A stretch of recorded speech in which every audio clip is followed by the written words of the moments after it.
Well, before I ask my panelists to come up, we hadn't really practiced how this would all go, but I'll go ahead and get started here.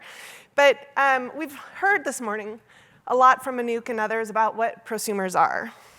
And so we're at the very beginning of this major transformation from the grid to the plug, forming this new energy landscape. This is marked by the transformation of unidirectional to bidirectional energy. And these early adopting consumers are now becoming prosumers, just like Brian was sharing himself being a prosumer. So prosumers is a really kind of easy concept: producer, consumer, combined, right? So prosumers. Prosumers have the ability, by localizing or decentralizing their energy production, it puts the prosumer in charge of their own production. So they can have reliable, efficient, sustainable electricity on their terms. Prosumers mark the intersection between energy smartly acquired, locally produced, and efficiently consumed. So we all know the technology to reach net zero exists today, but we have to go faster. The speed of the transition must accelerate. We must continue to deploy solar technology faster through the electrification of homes, transportation, buildings, EV charging infrastructure, and our favorites, microgrids. To enable this faster pace, we must overcome challenges to increase expertise, to install and build a simpler experience for all of those of us who are now prosumers. And that includes the rapid deployment of innovation, like microgrids, battery to grid, demand response, and we'll talk also about efficiency evaluation. And we need the jurisdiction, design, and adoption of new tariff structures. So we'll also talk about this in our panel. This morning, we're talking about these empowered prosumers that are driving this new prosumer era, the rise of the prosumer. It's our time, it's our opportunity to produce our own energy and seamlessly switch between power sources to optimize cost and enable this resiliency. In this new electric world, consumers, now prosumers, are in the driver's seat on the path to net zero, which ties everything we're going to be talking about here in the next 2 days together. So with that, I would like to go ahead and invite our panelists up to the stage. My name is Jesse Rowe. I'm the Executive Director of the Alberta Energy Efficiency Alliance. And the Alliance is a membership-based organization. We've got utilities and REAs, so Equus and the Federation of REAs are members. We've got municipalities, product and service providers, post-secondary schools, other nonprofits and industry associations. And our big push right now is to get demand-side management enabled within the province of Alberta. And I'll unpack the term demand-side management a little bit because it includes everything we're talking about here with prosumers, but it actually goes beyond that. It also includes just plain old consumers. Don't give them too bad a rap here, because the value that both prosumers and consumers can provide to the grid at times can be very similar. And some of the value that we're talking about here is things like being able to shift peak loads, which I think is going to be the most important value that can be provided, because the ability to shift those peak loads means you need less transmission and distribution, you need less large-scale generation. You can also do frequency response, voltage response we've heard about, operating reserves. All of these things can be done by both prosumers and consumers. And so the reason we've bundled them together is because when we're going to talk at the regulatory or policy level, we want to make as big a value proposition as possible. And so if we can say that every consumer in this province could be a resource for the grid, whether it's producing and exporting your own electricity, or whether it's being responsive and flexible in your demand, being able to turn down when the system needs it most, and being able to be paid for that. And that's what we're talking about with prosumers, but consumers can do it as well. So putting them together, I think, gives us the biggest value. The last one I should mention is energy efficiency, the name of my organization. Energy efficiency is kind of like those other two things, but it's much less sophisticated. It's kind of like demand response that's on all the time. So we can reduce peak loads by becoming more energy efficient as well. And when we put all of these three together, we're creating that value proposition, not just for the utility system operators, but government as well, to say, you know what, it's the people who vote for you. They all have opportunities. Every building, every industrial facility in this province and outside this province as well has opportunities to provide value to the grid. We're just not really valuing it and paying for it right now. So we need a regulatory and policy system for that regulatory system on the utility side to be able to value that so that we can get more out of these demand-side resources.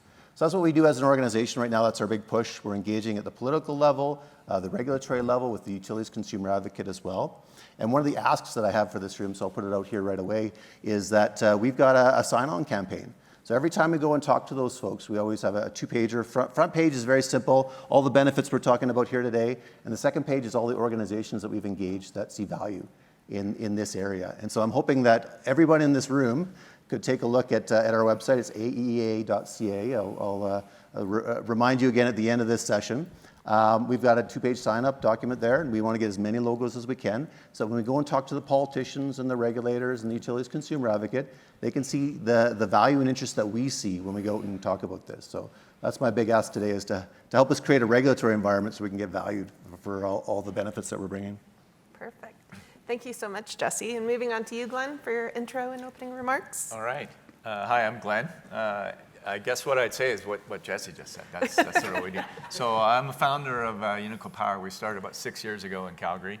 I decided to do exactly what Jesse was just talking about. And that was managing demand so that it matched supply instead of adding more supply, shifting demand. So we do power management for buildings. I call it power efficiency. So it's automating that, making it easy and making it simple is what we do. So we looked at that, and Jesse talked about the regulatory environment. We tried to find what exists today where there's value for that end consumer or prosumer or building. So rather than saying, well, pushing against that rope and saying, let's change everything, we looked at where are there value propositions today. And we landed on multi-unit buildings, mainly because they're mostly behind the meter. They're management buildings like this, where regulatory doesn't really have that much involvement in behind the meter. And so we didn't have to worry about those changing. And we looked at where's the value with the utilities today to do that. So we've been doing that for about 6 years. And what we landed on was, and we're going to talk about the why in a minute, so I won't jump too much on that, is that there needs to be something in it today. For people to take action. And so we focused on that. We focused on demand management where there is value today. And then we plan to, as those changes happen that Jesse's talking about, continue to evolve that into the prosumer and consumer market.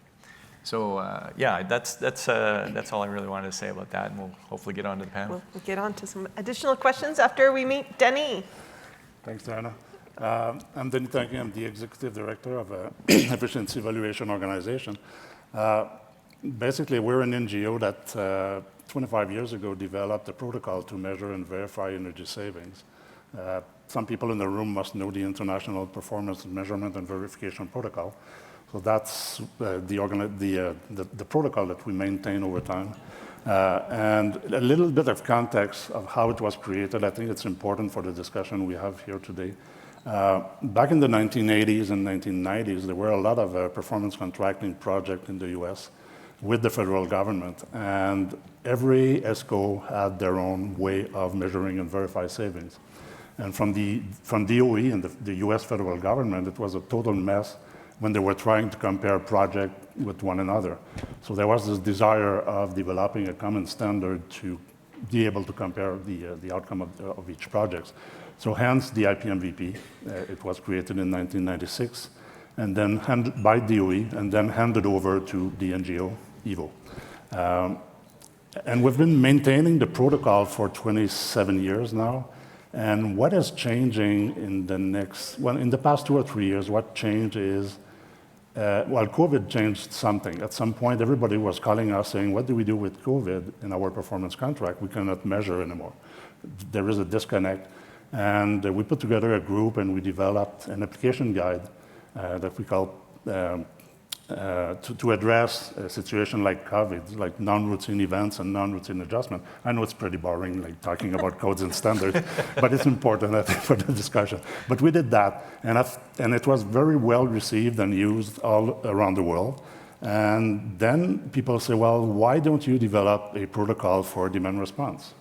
And why don't you do an application guide for this distributed system and renewable energy? And what about financing energy efficiency projects? So we're in that mode right now where we will develop those application guides, hence my interest in being here today, because distributed systems is one of the topics we have in our application guide development list. Why do we do measurement and verification? And I'll probably stop on that.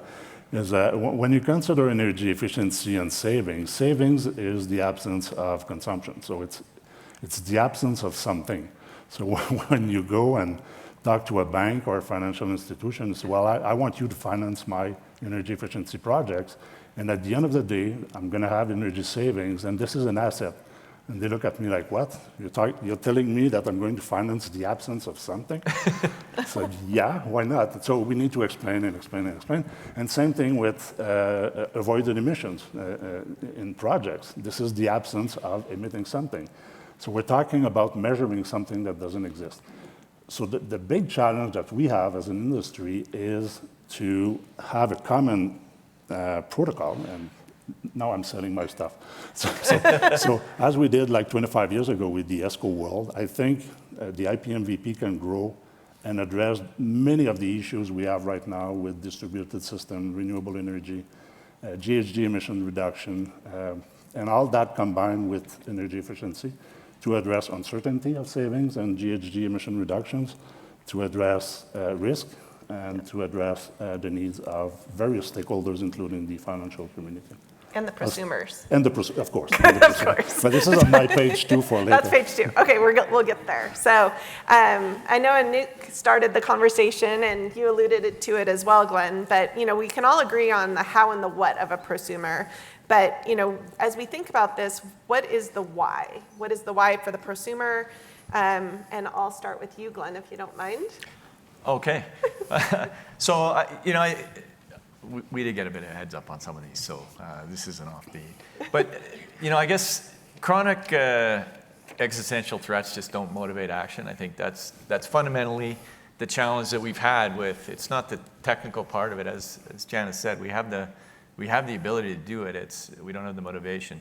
And so the why, I think, for prosumers has to be something near term, close to them, and certainly the long-term decarbonization goal is there, and I think everybody supports that, but what motivates action is what's the near term. So I think the why has to be, and Jesse alluded to this, how do you make it, how do you make someone want to put 20 solar panels on their roof? And how do you make people share power and implement microgrids? Well, you have to have an incentive, and I think it has to be economic, and Loretta was saying yesterday, maybe also some stick. So some sort of innovation near term to do the right thing in the long term. Yeah, and Anouk alluded to it as well in her opening comments. It's really that monetary currency, right? Energy becomes this monetary currency. There's also a lot of incentives from governments and other federal ways. And I guess Glenn, not Jesse or Denis, do you want to add anything on the why? Jesse? Oh, yeah. On the why, I think for me, it's a whole bunch of different whys. Not every consumer or prosumer is the same. They're not going to be motivated by the same thing. For some people, it is the existential crisis. My wife showed a lot more interest in what the work that I do this past year, because the forest fires, the smoke started so much earlier this year in Calgary and in Alberta and in Canada than we've seen before. So I think there is a motivating factor there. I think for a lot of people it is economics, but that's why we need to get those systems in place to be able to value, whether it's energy efficiency, demand response, distributed generation, prosumer activity and behavior. We need those systems in place to be able to check a lot of different boxes. Some people, if they're able to get paid to sign up for this demand response program, and there was a pilot that was done in Nova Scotia around demand response water heaters. They surveyed the people who participated in that, and 90% of them didn't even notice when their water heater was shut down, because it's the perfect storage device right now. Is they could actually preheat that water a little bit higher than they might otherwise have it, and then use it for the demand response event. And who wouldn't want to get paid for something that they didn't even notice was happening? And so I think there are a lot of different motivations. We talk a lot about residential in some of these examples, but commercial buildings, industrial facilities, who wouldn't want to get paid for providing that value to the grid? But right now, we don't have a system that allows us to do that. And that's something I forgot in my opening remarks. I don't know if people know this or not, but Alberta is the only province that doesn't currently have the ability for its provincially regulated distribution utilities to invest into demand-side management, to invest into energy efficiency programs. So we're the only province that doesn't have energy efficiency programs that are funded year over year. Demand response, we're behind other provinces. Distributed energy resources, I think we've got the microgen regulation, but we could be going so much further. And so that's why we've got a really big push for our organization in Alberta on the regulatory side, is because we got some catching up to do before we even get to things like some of the more advanced ideas that we're talking about in this room today. Yeah, I think your point about your wife and like what it means, right, to her and now, and I think there's a lot more connection back to that. Last year I shared, I live in Dallas, Texas. I was there during Snowmageddon, and we had the ups and downs of the power and the cost of energy, and it just really has become a much more prevalent discussion in households and in businesses than it ever has been in the past. So what about you, Denny, on the why? I think, well, there are two whys. I mean, there's a why from the consumer, well, consumer, prosumer, but there's a why as well from the utility perspective. And if you take every individual prosumer, it's like, why should I do that? Well, because I take care of the environment, because I want to meet net zero, and so on and so on. But when you start putting all those people together as a group, and with an impact on the grid and an impact on distributed energy, then it's like, okay, why should we do that as a group? And how am I being retributed for my efforts? And am I being paid at the height of my efforts? Yeah. So why are we doing that? Well, money, obviously. I mean, to me, it's the only thing. And if you want to be paid for the efforts you do, of course, you need measurement and verification. I'm always going to come back on that, don't worry. But I mean, Anouk mentioned that there are a whole bunch of data now available with advanced metering system and so on. And this is a new world for us, because in the past, we were using monthly utility bills to do measurement and verification. Now it's every 5 minutes we can get data, every 5 seconds. So it's changing the whole picture, and now I'm diverging. But it's really as a group. Why should we do it as a group? It's a question of money, but also a question of stability of the system. We all want to have an electric grid that is stable. We want to pay the lowest price possible for our grid electricity, and so on and so on. So we are going to get the benefits of it if we do it as a group or individually. So, and you did a great job of alluding to the next question. I'm going to skip one and come back to that one since you already opened it up. But, as we think about it from the prosumer perspective, obviously it's the monetization of that energy and all the value that comes along with it. But as we think about it from really that opposite side, right, from the grid to the plug, so that utility side, there's some reasons why the utility would not see value in the prosumers, and there's a lot of opportunities as to why they should. So, do we have many utilities in the room? How many any utilities in the room? Okay, so the comments are open-ended here. So, but why would a utility not see value, and why should they? I guess I'll let someone jump in. I want to start on that one. I want to start. I think they know exactly what the value is. The thing is that they are just trying to find a way, and sorry for the utility over there, but I think they are just trying to find a way to maximize the profits that they are going to make out of it. Yeah. I'll give you an example. In Quebec, Hydro-Quebec asked me, for example, to give them a kilowatt hour at peak time, and they will pay me 8, 10, 15 cents. Something like that, and they will give me back a kilowatt hour at 3 a.m. at 8 cents per kilowatt hour. This is not the true value of my kilowatt hour, and they know that. And that's why they are testing a lot of things right now that rewards the consumer up to 50 cents per kilowatt hour, up to $1, and so on and so on. So they know the value. Yeah. They know that there is a value. And at the end of the day, what's missing in the picture right now is who owns it's a proprietizing the energy, the environmental attributes of the savings, for example. There is an ownership. When I say 1 kilowatt hour, it's my kilowatt hour. It's not Hydro-Quebec's kilowatt hour. So can I sell it to you for 50 cents when you need it? Yes, I should. So eventually, the public utility boards will get into that as well, and there's going to be regulation on these systems. So that's one big challenge. It's profitizing, but the utilities, they know exactly what's going on, I think. So it is a big, it is a challenge to their business models and how they go to market. And I think we alluded to it earlier, but there's also that sense of the stability of the grid, right? And so knowing what's at those endpoints on their grid. So Glenn or Jesse, you want to add on other thoughts you have there? Yeah, I agree with Denis. What I would say, and we've talked to utilities in Ontario, BC, Alberta, there is quite a, we tend to look at the utility as a single person almost, but they're quite mixed. And so what we find is the operation side of it, their motivation is they recognize it's not, even though on the spreadsheet side of it, they do the spreadsheets and say, well, this is what we should do. The operation side say, well, that's not going to work. We can't do that. We simply don't have enough time to put in the infrastructure that you want to put in. And so they operationally recognize that prosumers, microgrids, these are required in order for them to be able to proceed with what I like to call the electrification of things. I don't know if you've heard that before. So we really get a lot of support from the operational side of the utilities saying, yeah, this is absolutely what we do. We seem to get less buy-in from the spreadsheet side that said, well, we don't see how that fits in our current business model, right? And so that's what I would say is the why and the why not. Yep. Well, I think business models we have to keep in mind for regulated utilities are based on that regulatory framework. So in Alberta, I mentioned right now, regulated distribution utilities, they make money off of providing electricity to consumers. And so the ability to actually make money off of helping consumers shift their load or save money. In other jurisdictions, that's already the case in terms of energy efficiency programs. They can actually make money off of helping people save money, or helping people save electricity. But they can't in Alberta, and so, well, there's no reason for them to invest into this area. But we did a study just about 18 months ago with Guidehouse, and they were looking at the impact of demand-side management programs in different jurisdictions.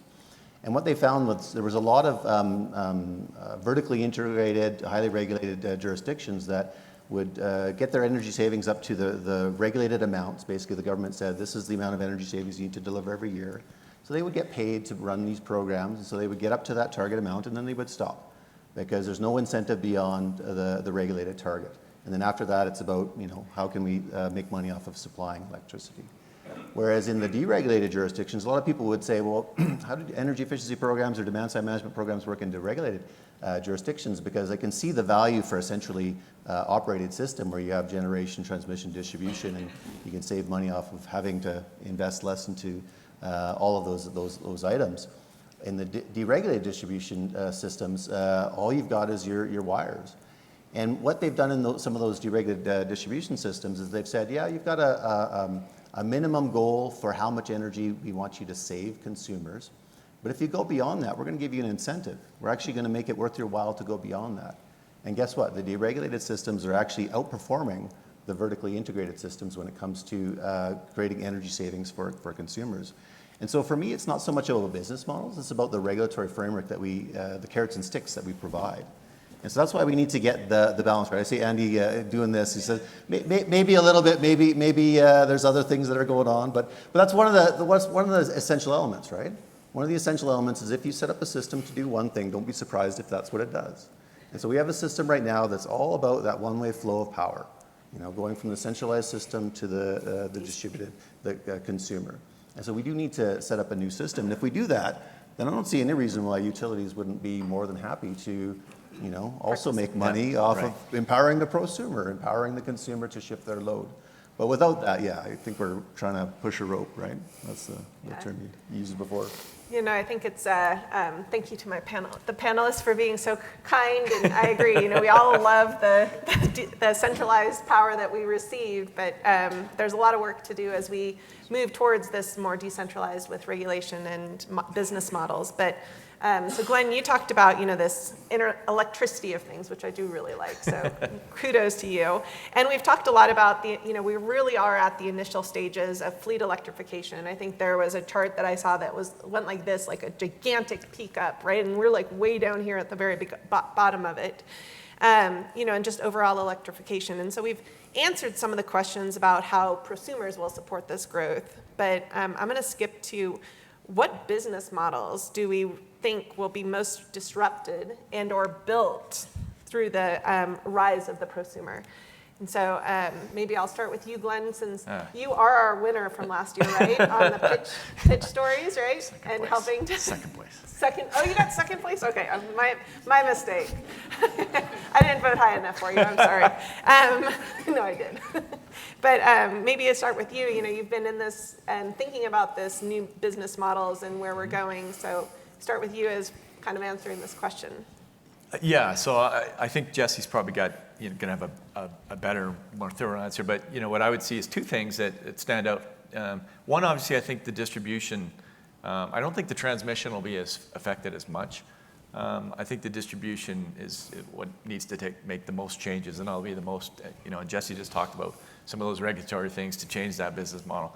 But the other thing, and Denis and I talked about this before, is when it comes to prosumers. There is the question, and it is the elephant, saying, what about that backup, that resiliency, and the distribution and the transmission and the centralized providing that, and how do they get compensated for it? And California is experiencing this now, where the net utility load is so low because there's all these prosumers dumping solar all day into the grid. So, I think that a new business model is going to be around that sort of, let's call it backup insurance for power. Where you'll have to pay if you want to stay connected to the grid, and that one time a year or one time every 10 years, where everybody needs it, everybody needs power. It's got to be there, and somebody's got to pay for that. So I think that may be a business model that kind of shifts, and I don't know, Jesse can probably talk about whether that's something they're considering, but that's the two things I would see.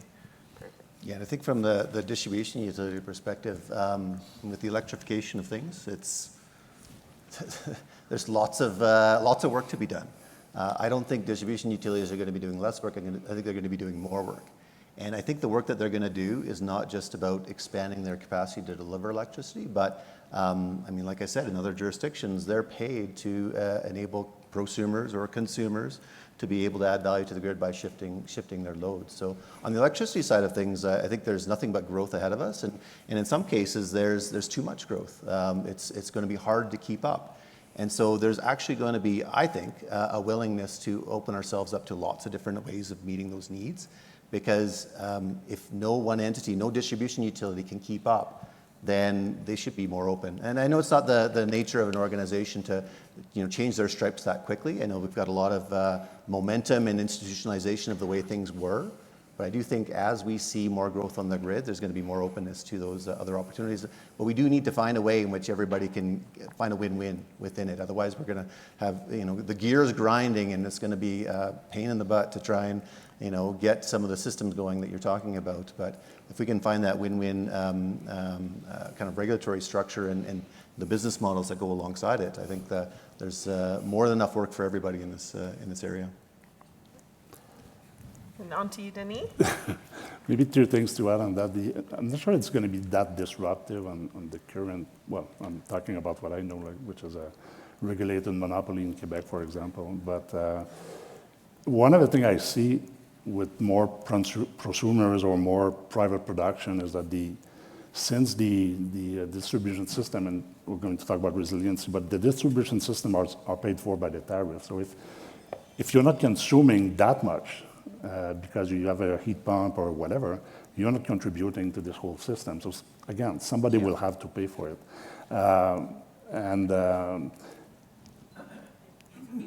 Anouk wants to talk about heat pumps, so I'm going to take a little loop on ground source heat pump. That's where I used to work before. But if a developer is developing a new area with 200 homes, for example, and he wants or she wants to install 200 ground source heat pumps, of course, the electricity demand from that group will not be as much as a development which is done with the traditional way of doing things. if it's minus 30 and there is a crash in the system somewhere, what will they do? I mean, storage, battery, like localized battery, that's a good backup system. But who's going to pay for it? Hydro-Québec, this neighborhood, a private company who will sell this guarantee as an insurance. So in that sense, it's not disruptive. It's just a different model that will probably appear in different aspects and different models, depending on the grid structure or the energy distribution structure as well. So. Yeah. Well, this is where different technologies working together really makes sense as well, because if you have that situation where the power goes out and that's relying on that for their heat. I mean, if they're kind of the average build right now, then yeah, I mean, it's going to be an issue in terms of how cold it gets, how fast. Whereas if we're increasing the efficiency of those envelopes, then they're going to be that much more resilient to be able to weather that outage. And batteries, I think, can be part of the solution, but I think we need to be thinking about all the different technologies we deploy as we change the way in which people do some very fundamental things like heat their homes. Maybe just one thing to add on that, I guess the challenge for the utility is when we have a development, as I just described, is are they going to invest the full capacity in the distribution system, or just a portion of the capacity, considering that the developer or somebody else will create the backup that they will not have to invest in? So this is not really disruptive, but this is a different model. Who pays for what? Yeah. And I guess as you think about this, though, a little bit too, right? There was a couple years ago that, we think about the electrification of fleets and cars and being at the very beginning of this, and there's some discussions around, whether Starbucks between, Seattle and Colorado all their Starbucks are now electrified. We see a lot going on with Walmart in the US as far as changing, not only being now a groceries, but also providing other services, including fleet or electrification for the cars. Like, what thoughts do we have as in addition to the homes and buildings as far as business models that are truly changing? Any thoughts? That was one I thought Jesse is going to jump in there. I mean, I think you're doing one, right, in the multi-use family and apartments, and how do you bring that into their additional valuation and how they serve their customers, right? So there's just I feel like there's so much changing in how and where people can monetize electricity and energy. Right, and what we saw, we built this power management system that was really designed around making the building more power efficient, and we would start to talk to customers about that, and their eyes would start to go back in their head. Two things: one, they would sort of hear that there was some work involved, so they weren't interested. And the second thing was that the power efficiency, although they liked it, wasn't enough to motivate. But then electric vehicles started coming in. They said, "Oh, well, tell us more about that." And so a lot of people look at Unico Power now as an electric vehicle charging company. That's simply because that's a feature.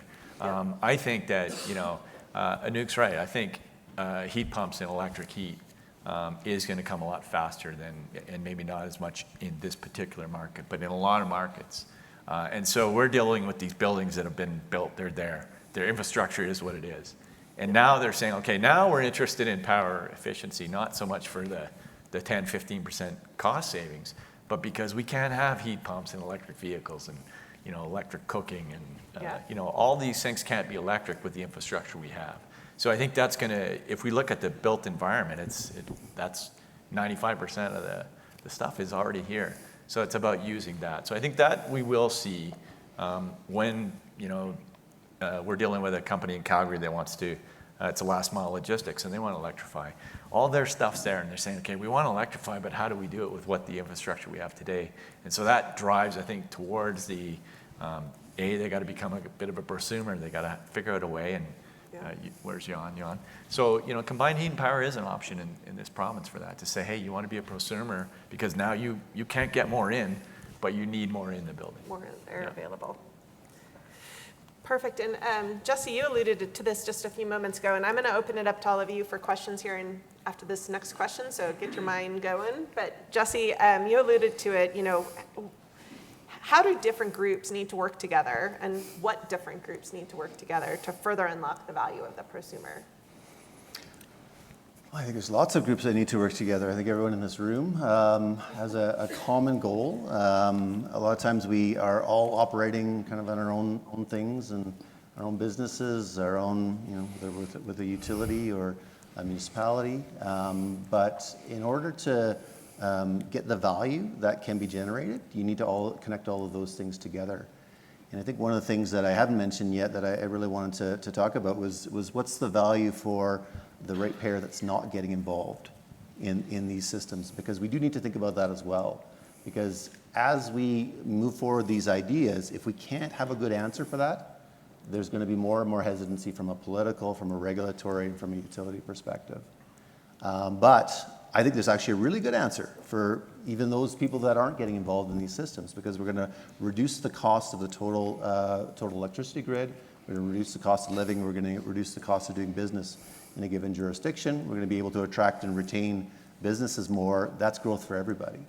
And so I do think we need to make sure that we're, yes, obviously you got to focus on, what's our core work, but also how does that connect in with a bigger story, and a bigger story where it can be a win-win. And I think the examples you had, Glenn, of how do we make it easy for that client?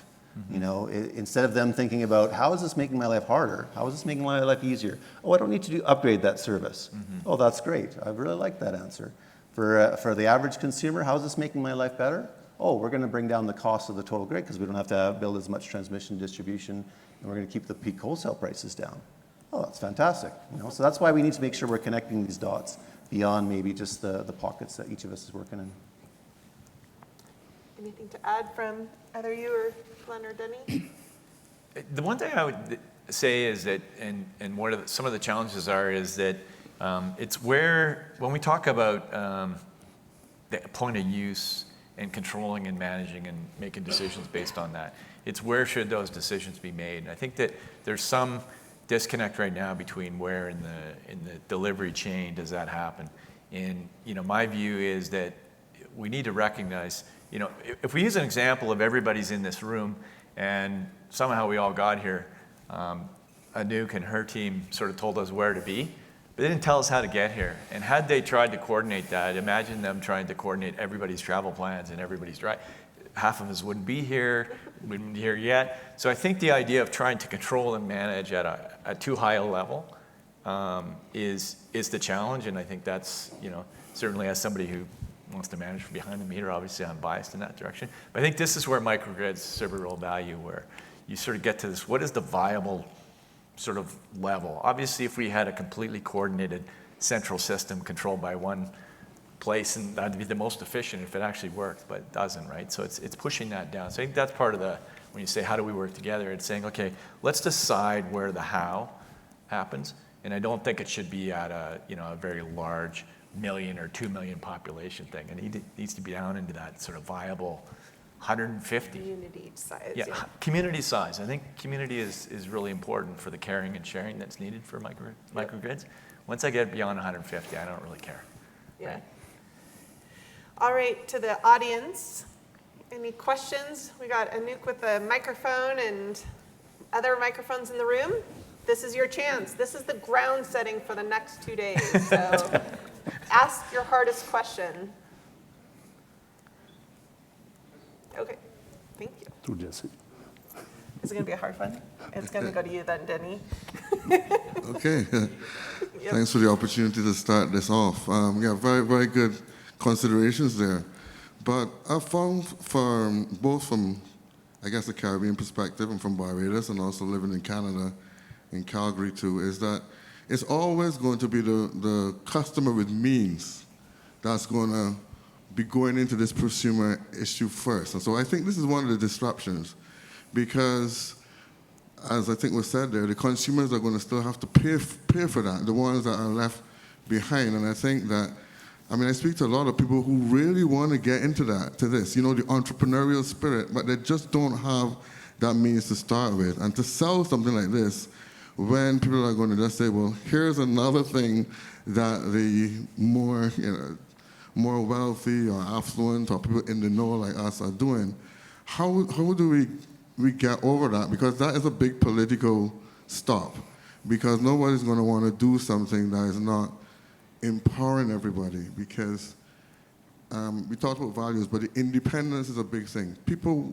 want to be able to generate this because I don't want to depend on other people. And for people who are not having that means, that's a big driver for them. But they are the people who are not going to be able to get into this, certainly not at the start.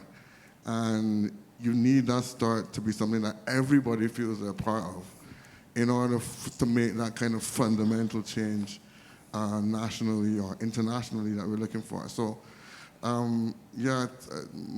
my issue. I mean, really, how do we deal with that equity part of it? Yeah. I think this, sorry. No, go ahead. Yeah, Yep. I think this is where energy efficiency programs provide a really good example that we could be looking at, because energy efficiency programs have been around since the 80s. They're still around now, and they've had to wrestle with the exact same question. Is a lot of programs, mass market programs, the more wealthy participate more. We know that. We've seen that over decades. And so that's why in energy efficiency programs, you don't just target mass market programs. You have to tailor programs. You have to tailor programs to low-income homeowners.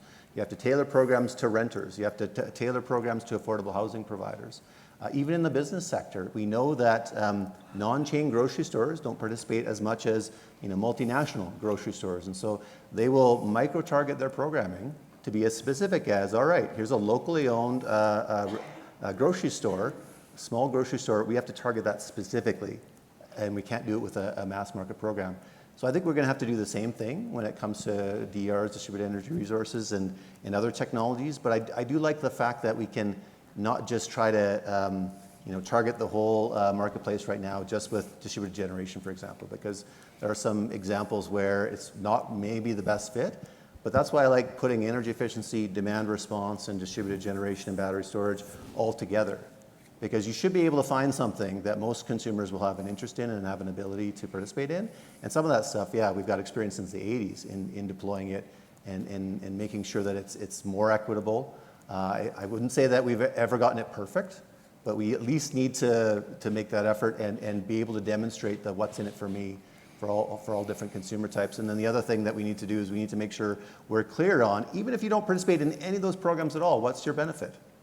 So we got lower T&D, lower wholesale market prices, more competitive environment provincially or in your jurisdiction for businesses and lower cost of living overall. We need to be able to show that and communicate that. And that's where I really like the fact that we've got the efficiency valuation perspective on this panel as well, because that's not always an easy thing to communicate to people. But I think there's some good models out there we should be looking at. All right. Great. We have a question in the back, and then I'll come right back up to you in the front. Hi, thank you. I'm John Neufeld with Gnosis. I was talking, pardon me, I was talking to my neighbor the other day, and he was complaining about electric cars not being good enough because they weren't gas cars, complaining the range wasn't good despite having 500 to 700 kilometers of range. And I guess, how do we address consumers who want the future to be like the past when the future will not be like the past? And how do we help them come along and become prosumers when their expectations are a continuation of how things are rather than how things could be? That's a deep question. Is it too early in the morning for a question like that? Sorry. I needed another cup of coffee for that one, but no, it's a good one. Glenn, you seem like you're ready to go. No, I was just on that.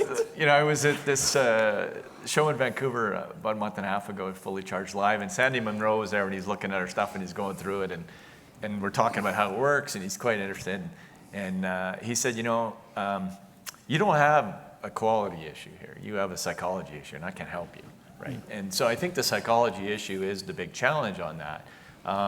What I do see is that we need to be careful that we don't try to, and I think we learned this with, some recent history on trying to force people to believe a certain way when they don't, right? And it may take more time for this to evolve and change. And, I used to be a director of R&D at Nortel, and when we were coming out with smartphones, I would say that 8 out of 10 people that I showed, hey, this is what we're doing, I don't want that. I would never use that. Or I'll buy it when it comes down in price. Which never happened, but I would say that most people here have smartphones. So that was 2000. So it's not like that was 50 years ago. That was 20 years ago. So I think it will take some time to move that needle. I think if we try and push it too hard, we're just going to get that dig your heels in and say, I don't care, I'm not even going to listen to this, right? I was just going to, a little smart comment on that, just now having an electric car, just have somebody drive an electric car and you get over the whole fact of the range and issues there. They're so speedy and fast, I love it. So, but Denny, do you have something to add on this one as well? Not really, to be honest. It's a good question. I think Yeah, it it's is too a deep a psychology question. question. Yeah, And I agree. there's a lot, like we've said, there's a lot of technology in the market now that will help us get to net zero. It will help us to become prosumers, but it's really that adoption. And so the business model question, I think, ties back into that a lot as well, is how do we make it as simple as possible for them to go down this path that then gets them over the psychology issue of the range anxiety or other elements of the storyline. So, we've got things around energy as a service, for instance, that helps with some of that, to think about how you can finance and remove risk. Performance contracting, another example, right? So it's those different business models that will help us to drive that forward faster too. And we have, Sorry, just to one last add thing and then real coming quick, to I'd like Glenn's answer in terms of, not everybody's going to be ready at the same time, and that's okay. I think we'd be open to that. The other thing I'd say is it's good that we have a diversity of approaches. So someone might not be interested in an electric vehicle, but next time they buy an air conditioner, maybe they'd be open to the fact that it's an air conditioner and a heat pump at the same time. And so there's different entry points for different people when it comes to these technologies, and I think that's okay. I mean, the diversity of approaches and opportunities is actually a strength in this field. Yeah, one thing I'd add to that is that we find in a building where we put a multi-unit building where we have one charger goes in or two, which is not the right way to do it, but a lot of people do. 10 times more likely that that building will add another one. So as soon as people see some of this stuff, I think they also my neighbor was like that when I bought my electric car. He absolutely never considered it, and then he's like, I can't believe we can do that in Alberta. I've heard they don't work. And then after a year, he bought one as well. So I think, that sort of adoption will happen too as people see more and more other people doing it. And prosumers, I think, once people start hearing the advantages. By the way, I think that's a great question on the, going back to that first one on the prosumers, and it's certainly one that hasn't been answered. I think California is probably the furthest ahead on understanding that it doesn't help when the prosumer doesn't really pay.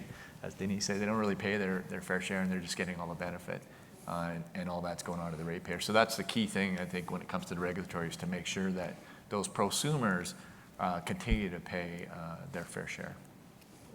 All right, we have another question. Good morning, Good morning. everyone. Fantastic panel. Owen Lewis from Montserrat.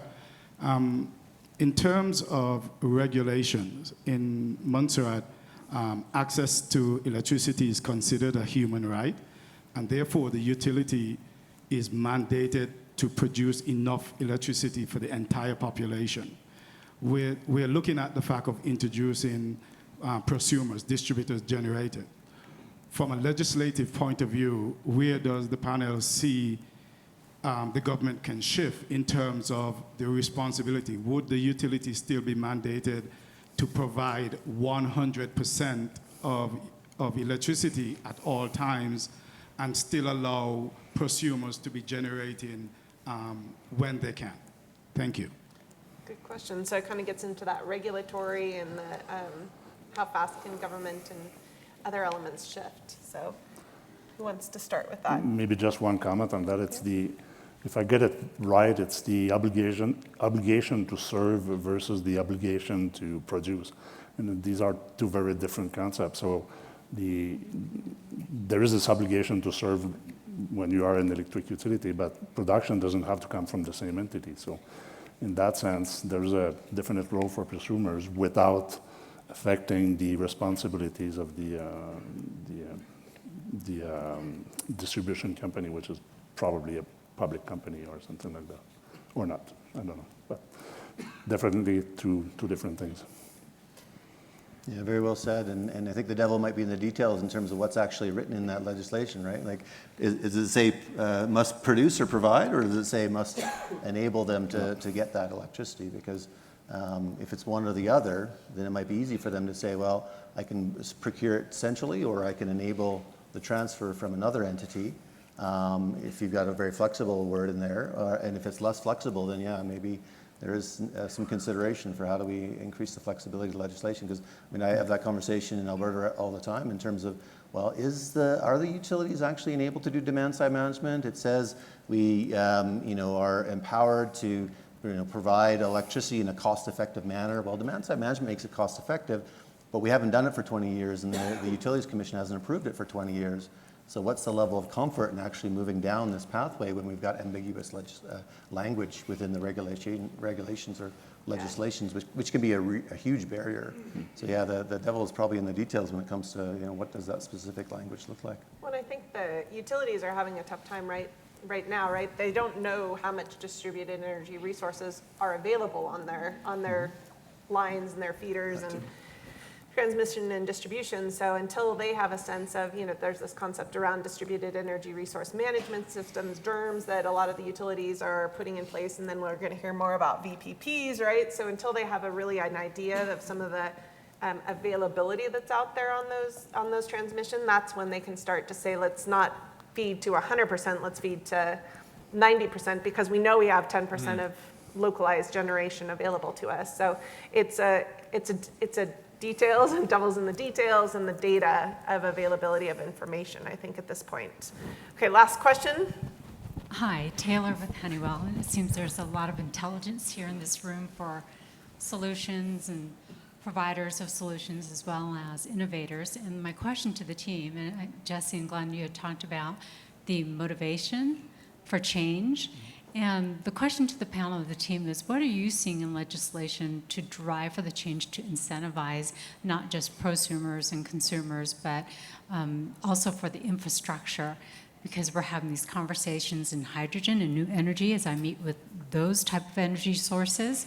But we feel like in battery storage and microgrids, the electrification for North America has been happening a lot more fast, and it's more mature than the hydrogen business has been growing. So hydrogen is just maybe about 5 years behind electrification. And so I would love to hear what you think and what you see that legislation will do to incentivize. For example, there's a gentleman that asked the question, how do you get someone to change from the old way, going to the new way for electric vehicles, is the behavior and the education, and how to get everyone to change in alignment with what's the direction of the new way of living in electricity. Thank you. Go ahead, Glenn. Yeah, I don't have a lot to, we've sort of focused on saying, yeah, there are things that are changing and different markets are at different stages, some are more advanced. But I think the things are there today, and we're seeing that. We're seeing that there doesn't need to be a lot of legislation changes to start shifting things over. It's more awareness, and you brought that up about education awareness. And the incentives are there today. There are some other things that are coming out now in Canada. They just, the carbon credit program, the federal carbon or low carbon fuels, I guess we'll call it, program is driving behavior right away. So there are some things that are happening, but I think there are some things already in place that people just aren't aware of. Well, I think, Glenn, you've found a really important space right now where you've got these large buildings that want to add EV chargers but not increase their level of service, want to manage their peak loads as well, and the demand charge. Yeah, absolutely right. I mean, that environment is ripe for what you do currently. But I think we've also got a lot of other things we could be doing. If you have your behind-the-meter battery storage and you actually want to sell frequency response or voltage optimization services into the grid, I don't think that's as advanced. So definitely we've got some work to do. And I think part of your question was, how quickly could we be doing these things? And when it comes to the regulatory side of things, regulatory work is slow. It's incredibly slow. And so that's why we need to start early. Because we might say, oh, you know what, this technology might be ready 5 years down the road. But from a regulatory perspective, that regulatory system is going to lag it by 5 years. So we really do need to start early when it comes to enabling more of what we're talking about beyond, kind of what's currently possible. Just want to add one thing, and it's a very simple thing. So in British Columbia, for commercial buildings, on their bill from BC Hydro, it very clearly identifies their demand, peak demand, and their demand charge. no such thing exists in Alberta. And that's a very simple thing to say. You must tell people. So we have a lot of customers that will argue with us they don't pay demand charges in Alberta because nowhere on their bill can they find it. It's a very complex process to figure that out. So that's a very simple way to educate people that demand is important because here's the cost, right? A really simple one-line thing on a bill would help a lot. Okay, last comment, and then I have a flash round question, and then I'll let you up, Brian. I promise. We won't be late for happy hour or for coffee break. Yeah, one message as a response to this thing. I guess the regulatory response will differ depending where you start from in the system. If you're in an environment with a regulated monopoly, the response will be very different than if you're in a totally open market. But the one thing to remember, the one thing that regulators should remember is that they are not in the business of picking up winners and losers. They are in the business of making sure that the system works and that everybody has the opportunity to get into this system, not picking up the winners and losers. So that's... Okay, so last flash round question. So to enable the rise of the prosumers, what are you looking forward to over the next 2 days that you believe will help us most realize or enable this new electric world? Quick to you, Denny. Let me think about that.